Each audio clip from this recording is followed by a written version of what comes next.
Grand Theft Auto V, a world of chaos, mayhem, and some of the most beautifully dysfunctional criminals ever put on screen. We love them, we root for them, but let's be real for a second. If these characters ever faced a real judge and jury, they'd be so far under the jail they'd be finding new fossil fuels. Today we're talking about Lamar Davis, Lester Crest, and Dave Norton. First up on the docket is the one, the only, Lamar Davis. He's Franklin's best friend, a self-proclaimed gangster extraordinaire, and probably the most hilariously incompetent criminal in the entire state of San Andreas. He's fiercely loyal, I'll give him that, but that loyalty drags him and everyone around him into some of the deepest legal trouble imaginable. Let's break down his disastrous career, crime by painful crime. It all starts pretty early on with a seemingly simple job, the bagger repossession. Lamar and Franklin are working for that sleazy car dealer Simeon Yetarian, tasked with repossessing a motorcycle. Sounds like a legitimate, if slightly shady gig. They track down the bike, but it's in Vagos territory, and the gang members are not exactly thrilled to see them. Things escalate, words are exchanged, and then, inevitably, guns are drawn. The first charge we can slap on Lamar is aggravated assault with a deadly weapon. The moment he decided to engage in a shootout instead of backing away, he crossed a serious line. That's a decade gone, just like that. But Lamar doesn't stop there. During this gunfight, he actually kills one of the Vagos members. They were the aggressors coming to take property, and he chose to escalate the conflict to lethal force. That charge is murder, plain and simple. The penalty for that? Life sentence. Before the game has even really kicked into high gear, Lamar has already earned himself a sentence that ensures he'll die in a cell. To top it all off, after the owner of the bike is conveniently pushing up daisies, the whole repossession excuse goes out the window. So, what does Lamar do? He decides to just keep the bagger for himself. That's Grand Theft Auto. It's a high-value vehicle, so that's another 5 years. In a single mission, Lamar has racked up a life sentence plus 15 years. A truly spectacular start to his criminal career. You'd think after a brush with a life sentence, a man might reconsider his life choices. Not Lamar. His next brilliant idea is to kidnap a rival Ballas gang member named D and hold him for ransom.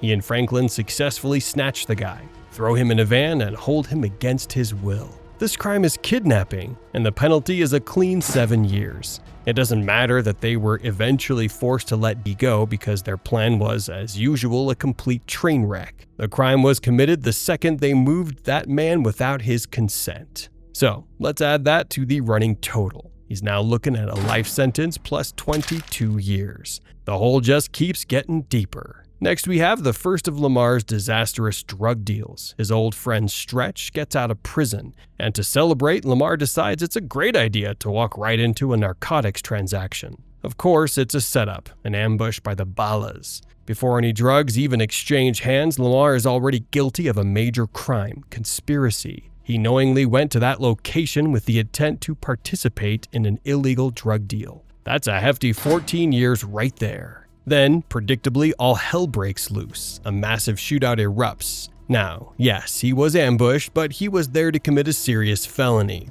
He's firing a weapon with lethal intent, so we can hit him with both aggravated assault with a deadly weapon for 10 years and attempted murder, which carries a life sentence. Given the sheer number of the Ballas he was fighting, he'd likely face multiple counts. Let's just add one more life sentence to his tally to keep it simple. After the smoke clears, what's the grand finale? A high-speed police chase. As the LSPD swarms the area, the trio makes a daring escape. That's fleeing police, an easy extra 1 year in prison. So, after this little reunion with Stretch, Lamar is now sitting on 2 life sentences plus 47 years. Surely, now he's learned his lesson about drug deals set up by shady associates, right? Well, in what can only be described as having zero self-awareness, Lamar decides to do it all over again. But this time he drags Trevor Phillips along for the ride. It's the same story, different day. It's another deal that's actually a scam, leading to another massive shootout and another police chase.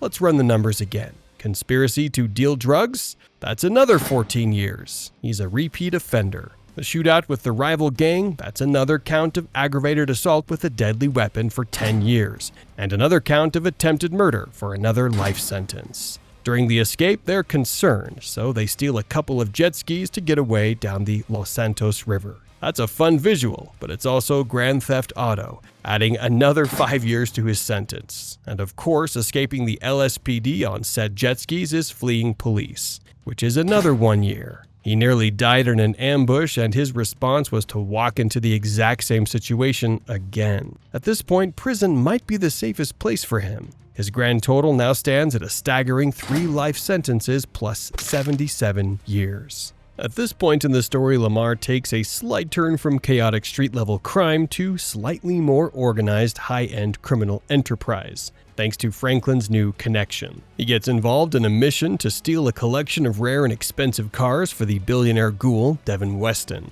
This is a coordinated effort to commit high-value theft. The charge here is multiple counts of Grand Theft Auto. Let's be conservative and say Lamar was directly involved in stealing at least 3 of these priceless vehicles. At 5 years per count, that's an additional 15 years. And you know, with every single one of those thefts, there was a police chase involved. That's at least 1 more charge of fleeing police, adding another 1 year to the pile. His sentence has now climbed to 3 life sentences plus 93 years. And now we come to the grand finale, Lamar's final and most significant criminal act in the entire game. In the canon third way ending, Franklin decides to save both Michael and Trevor, which means they have to go to war with their enemies. Franklin calls Lamar for help, and without a moment's hesitation, Lamar agrees. He voluntarily joins the trio in a massive prolonged firefight against hordes of FIB agents and Merryweather mercenaries. From a legal standpoint, this is disastrous. First, conspiracy. He agreed to plan that involved premeditated assaults and killings on a mass scale.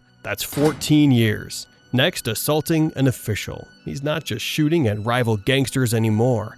He's actively engaging in a gun battle with federal agents. Given the dozens of FIB agents present, he'd be facing multiple counts. Let's say he's charged for assaulting 10 different federal agents. At 10 years per count, that's a cool 100 years in prison right there. This also falls under attempted murder on a massive scale. He's trying to kill dozens of people, many of them government agents. That's multiple life sentences, so many that they'd stop counting. But the biggest, most shocking charge of all is high treason. By taking up arms and waging war against a federal agency, the FIB, his actions constitute an act of betraying his country. The penalty for high treason is the death sentence. This final act is a paradox. It is without a doubt the most selfless and loyal thing Lamar does in the entire game. All previous crimes were for money, ego, or just plain stupidity. Here, he risks absolutely everything, including his life, to stand by his best friend. Unfortunately for him, the law doesn't care about loyalty. The law cares about the fact that he declared war on the United States government. So, what's the final tally for Lamar Davis? He has multiple life sentences, a death sentence for treason, and a prison term somewhere in the neighborhood of 200 years on top of it all. He is, in legal terms, the most comprehensively screwed individual imaginable. A sad end for a character who, despite his flaws, just wanted to be a gangster. Now, let's turn our attention to the man behind the curtain, the puppet master pulling the strings on some of the biggest scores in Los Santos history, Lester Crest. He rarely gets his own hands dirty, preferring to operate from the safety of his bug-out location, surrounded by monitors and schematics. But make no mistake, his distance from the action doesn't make him any less guilty. In fact, you could argue he's the most villainous of all the protagonists, because nearly all of his crimes are motivated by greed. Lester's major criminal comeback begins with Life Invader assassination. Michael needs cash, and Lester agrees to help, but only on one condition. Michael has to murder the CEO of Life Invader, Jay Norris. Lester plans the entire operation, down to the method of execution. This immediately makes him guilty of conspiracy. He and Michael planned a murder together, which is a 14-year sentence. But since the plan was successful, the charge gets upgraded. Lester is an accomplice to murder, as the mastermind who instigated the crime and orchestrated the entire event for his own benefit. He is just as guilty as the person who actually planted the bomb. That's a life sentence. But why did he want Norris dead? For the money? Of course. He used the assassination to manipulate the stock market, shorting Life Invader's stock and investing in its rival. This is a severe financial crime, market manipulation, which would land him another 15 years in prison, plus massive financial penalties that would strip him of every dirty dollar he made. Right out of the gate, Lester is looking at a life sentence plus 29 years. Next up is the heist that brings the old crew back together, the Vangelico Jewel Store heist. Michael needs to pay back Martin Madrazo, and Lester is the only one who can plan a job big enough to cover the debt. He provides the blueprints, the strategy, the crew recommendations, and the equipment list. He is the architect of the entire crime. As such, he's guilty of everything the field team is, as an accomplice. That's conspiracy to commit robbery, 14 years. It's grand larceny for being party to the theft of millions of dollars in diamonds and jewelry, which adds another 8 years. And it's breaking and entering for his role in the illegal entry into the Vangelico store, which tacks on another 3 years. In a single heist, he's added 25 years to his sentence. His total is now a life sentence plus 54 years. But the jewel store was just a warm-up. Lester's true genius for sociopathic capitalism shines through in the series of assassination contracts he gives to Franklin. He identifies a series of corporate targets, not for any personal reason, purely to manipulate the stock market and enrich himself and Franklin. There are 5 main assassination missions targeting Brett Lowry, 4 jurors, Jackson Skinner, Isaac Penny, and Enzo Bonelli. For each and every one of these hits, Lester is guilty of the same set of charges. Let's tally it up. That's 5 separate counts of conspiracy to commit murder. At 14 years per count, that's 70 years. More importantly, that's 5 separate counts of murder, for which he is an accomplice. Since each count carries a life sentence, he has just earned himself 5 life sentences. And let's not forget the motive, 5 separate counts of market manipulation. At 15 years per count, that's another 75 years in prison. Just from these missions alone, Lester has accumulated 5 life sentences and 145 years of prison time. His grand total is now a terrifying 6 life sentences plus 199 years. As the story progresses, Lester's involvement only deepens. He plans the Polito Score, a brazen guns blazing robbery of a county bank. As the planner, he's an accomplice once again. That's conspiracy for 14 years. Grand larceny for 8 years and breaking and entering for 3 years. Then he gets roped into working for the FIB, which forces him to plan even more audacious crimes. Take the FIB headquarters break-in. He plans the infiltration, making him guilty of conspiracy for another 14 years, and breaking and entering for 3 years. But his role is more hands-on this time, at least remotely. He personally guides the team through the FIB's computer network to delete sensitive files. This is the very definition of hacking, which carries a 12-year sentence. The entire purpose of this mission was to destroy evidence of Steve Haynes' illegal activities. That is a massive federal crime called obstruction of justice. That would net him at least 10 years. He also helps plan the rescue of Lamar Davis from the Ballas. Knowing full well it would involve a massive shootout, that's another count of conspiracy, adding another 14 years. The man is a machine, churning out felony plans one after another. Now we come to the big score, the Union Depository heist. He plans the entire thing, a job worth over $200 million. Regardless of the approach, he's guilty of conspiracy for 14 years, grand larceny for 8 years, and breaking and entering for 3 years. However, if the crew chooses the obvious approach, Lester does something he almost never does. He gets directly involved in the violence. As the crew escapes with the gold, they are pursued by Merryweather helicopters. From a safe distance, Lester himself uses a rocket launcher to shoot down the pursuing aircraft. At the absolute minimum, this is multiple counts of aggravated assault with a deadly weapon, which is 10 years per helicopter. More realistically, firing a military-grade explosive at an occupied aircraft is attempted murder, if not outright murder, as the pilots almost certainly would not survive. This act alone would earn him another life sentence. They are fleeing felons trying to escape with $200 million in stolen gold. Firing on security or law enforcement in that context is an entirely separate and horrifically violent crime. Finally, we arrive at the canon ending, the third way. When Franklin decides to save his friends,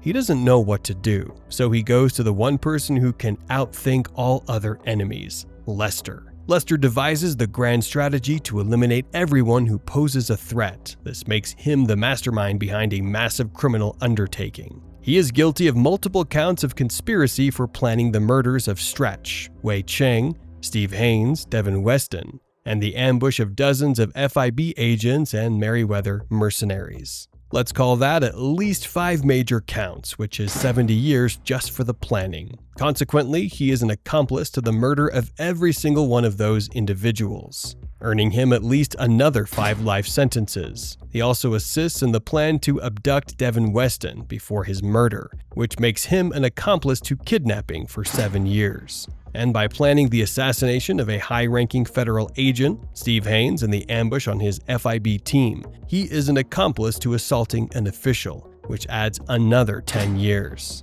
So, what's the final sentence for Lester Crest? It's more than a dozen life sentences, piled on top of a prison term that would stretch for well over 300 years. The financial penalties alone would be in the billions. He would die in prison 100 times over. Finally, we come to our third and final subject, a man caught between the law and the lawless, FIB agent Dave Norton. Dave's story is a tragedy of corruption. He's a man who made one terrible life-altering decision and spent the next decade trying to keep it buried, only to find himself dragged deeper and deeper into the criminal underworld he was supposed to be fighting. His criminal career begins in the snow of North Yankton. In the immediate aftermath of the prologue heist, he makes a corrupt, under-the-table deal with Michael Townley. First, he's guilty of conspiracy. He conspires with Michael to fake Michael's death, cover up the real death of Brad Schneider, and allow Trevor Phillips to escape. This is a plan to defraud the justice system, and it carries a 14-year sentence. This act is also a blatant case of corruption by a public official. As a federal agent, he abuses his power to falsify records, protect a known felon, and misappropriate government funds to set Michael up in a new life. That's a 15-year sentence right there. His most significant crime here, however, is obstruction of justice. By faking Michael's death and creating a false narrative, he actively torpedoes a major federal investigation for his own career advancement. This is a massive breach of public trust, and it would be around 10 years. He's also an accessory to identity fraud, as he is the primary architect of Michael's new identity as Michael DeSanta. He facilitates the creation of a completely false person, which gets him another 15 years. From one single deal, Dave Norton has already racked up 54 years of potential prison time. For 9 years, he gets away with it. He's a hero agent who brought down a notorious bank robber, and Michael is living the quiet life in Los Santos. But the past never stays buried. When Michael comes out of retirement, Dave's carefully constructed world begins to crumble, and his crimes escalate. For years, he maintains the lie to Trevor by intercepting his letters to the man he thinks is the incarcerated Brad Snyder. Dave writes back as Brad, actively and continuously impersonating him to keep tabs on Trevor. This is another long-term count of identity fraud, adding another 15 years to his sentence. When he needs Michael's help, he doesn't ask politely. He forces Michael back into a life of crime by threatening to expose their original deal. This is a textbook case of both coercion, which carries a 5-year sentence, and extortion, which carries a 10-year sentence. He's using threats to obtain Michael's services. Under pressure from his corrupt superior, Steve Haynes, Dave becomes complicit in even more serious crimes. He escorts Michael and provides support for the assassination of a government informant, Tahir Javan. By knowingly participating in the planning and execution of this murder, he's an accessory and is on the hook for a life sentence. He's also fully complicit in the plan to abduct Ferdinand Karimov from the IAA building, making him an accessory to kidnapping, which adds 7 years. He and Haynes then order the protagonist to rob an armored car and later a bank in Blaine County. He's an accessory to armed robbery and grand larceny, which nets him another 14 years for conspiracy and 8 years for the larceny itself. He coerces the crew into breaking into the FIB headquarters to destroy evidence, making him an accessory to breaking and entering for 3 years. That mission concludes with planting a bomb to destroy a server room. As an investigator of this plan, Dave is now an accessory to arson, which comes with a 10-year sentence and a $25,000 fine. He's now looking at a life sentence plus 126 years. This all comes to a head at the court center, where multiple FIB teams, the IAA and Merriweather, all converge. A massive shootout erupts, and Dave is caught in the middle. Here, his actions are in a major gray area. He's seen fighting against IAA agents and even other FIB agents. This could be seen as assaulting an official or even attempted murder, which would carry another life sentence. However, Steve Haynes had just betrayed him and was actively trying to have him arrested or killed to tie up loose ends. We could agree that every single shot Dave fired at the court center was in self-defense, an act of survival against a corrupt superior and multiple hostile agencies trying to kill him. In my opinion, this is the most justifiable, albeit still technically criminal, act he commits in the game. However, his final act is far less defensible. After the court center incident, Steve Haynes decides Trevor Phillips is too much of a liability. Dave Norton meets with Franklin and explicitly relays Haynes' order to kill Trevor. By participating in this meeting and conveying a direct kill order from a federal agent, he becomes an undeniable part of a conspiracy to commit murder. It doesn't matter if he personally wanted Trevor dead or not. He acted as the messenger and facilitator for the conspiracy. This is his second and most direct criminal act that would earn him a life sentence. So, what's the final verdict on Dave Norton? Even if we grant him the benefit of the doubt and say his actions at the court center were purely self-defense, he's still facing 2 non-defensible life sentences. On top of that, he has a mountain of other charges for conspiracy, corruption, extortion, fraud, kidnapping, and arson, totaling well over 100 years. Working for the government doesn't put you above the law, especially when you break it for your own gain. The final tallies are just insane. Lamar Davis would be facing the death penalty for high treason, on top of multiple life sentences. Lester Crest, the quiet man in the chair, would be buried under more than a dozen life sentences and centuries of prison time. And Dave Norton, the compromised federal agent, would be looking at a minimum of 2 life sentences himself. The justice system would not be kind, and none of them would ever taste freedom again. Let me know in the comments which character you think is the most guilty, and who you'd like to see me put on trial next. Don't forget to smash that like button, subscribe for more content like this, and I'll see you in the next one.